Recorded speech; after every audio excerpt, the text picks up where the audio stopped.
Hi, we are Pamela and Dorothy from African Women in Agricultural Research Development, and today we are talking about finding resources for our mentoring program. Welcome. Hi Dorothy. Hello Pamela. Yeah, it's nice to be with you again. We'll be talking about mentoring program resources. I think we'll just go straight into it. Okay. Do you have any tips that you'd like to share about finding funding for a mentoring program? Yeah. Yes. Funding is never easy, you know that, for anything. Yeah. Yeah. But at the beginning, Yes. it can be difficult because when you're starting any initiative or project, it can be a challenge. Yeah. So what I would suggest for a program like this one is when you start, most probably you start with working with YPAD and their key partners and write a proposal. Yes. And ask for funding for mentoring.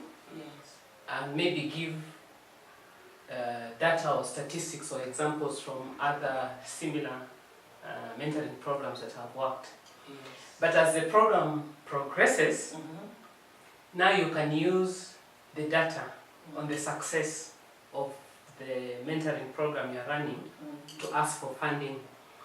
And what I would advise is you do some research on some of the institutions and some of the development partners who are interested in funding mentoring programs or who have experience in running mentoring programs.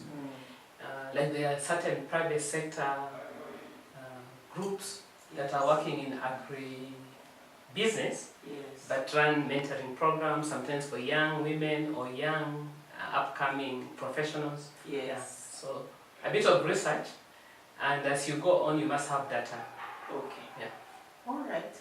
And if you're starting, like a fresh program, you don't really have data, or you have data but it is not like very good. Are there any tips that would help? Yeah, that's why I say you when you start off, because you won't have any data or any case studies to share. Yes. You use other initiatives that have similar mentoring programs, and in this case, like for Award, Award has had a very long experience with mentoring. So if you look at the work we've done, we have very good data on the impact of mentoring on women in science. Awesome. Yeah. Wonderful. But I'd also like to find out if, you've done this for a while, and I'm sure you've done many pitches. What is the most successful pitch that you can remember? Wow. The one I can think about is, during the first 3 years of Award, we were just learning from scratch. Yes. And you know that I was the first mentoring coordinator for Award. Yes. And then at the end of the first, I think it was 3 years, we had to ask for additional funding.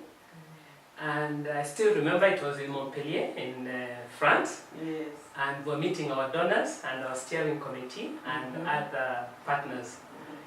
And we had to present the work we've done on mentoring and the other 2 initiatives under Award. And I think we did a good job because we had collected data. We had very good data on how mentoring was having an impact on the women that we were supporting, the African Women in Agricultural Research, and the impact it was having on the mentors themselves and the institutions. And because we got funding, I think I did a good job. And yeah, I think we were convincing. That was good. I remember I was there. Yeah. And not in the actual pitching, but I was one of the people who were called in to help with the facilitation once the funding was there. Yeah. But the emphasis really, as I said, is you must have data to back you up. So data is very important. Yes. That is key. Yes. Okay. Yeah. And what are some of the challenges, if any, that you may have had? Well, in terms of the data itself, it's very difficult to collect data that in such a short period of time, and to say that it is because of mentoring that you've had. Okay, there are always these immediate changes you see in people after mentoring, but to have the real impact, it takes a bit of time. Yes. And that can be challenging to convince if people are going to put in funding into the mentoring program. Yes. And then, of course, not every mentoring pair or every mentoring mentee benefits the same way. Yes. So sometimes the challenge for me is success only attributed to those people who are doing well, or is success attributed to the list of the mentee that has not done so well? Because you really have to balance. Yes, it's true. Not always the most successful person means the program is successful. Yes. But that the whole target group that you are working with are benefiting from the mentoring program. Yeah. Yes, that is true. The other thing is when you go out there to look for funding, do you have any tips on how to negotiate during the actual meeting? That's a difficult question. I know. What tips? Okay. One, I've already said that you must be prepared. You must be prepared. But we also have found that real stories, practical stories, if people can just express themselves, like people who have benefited from the mentoring, other than just giving data, you don't want just figures, but real stories, and relating that to the actual work they do.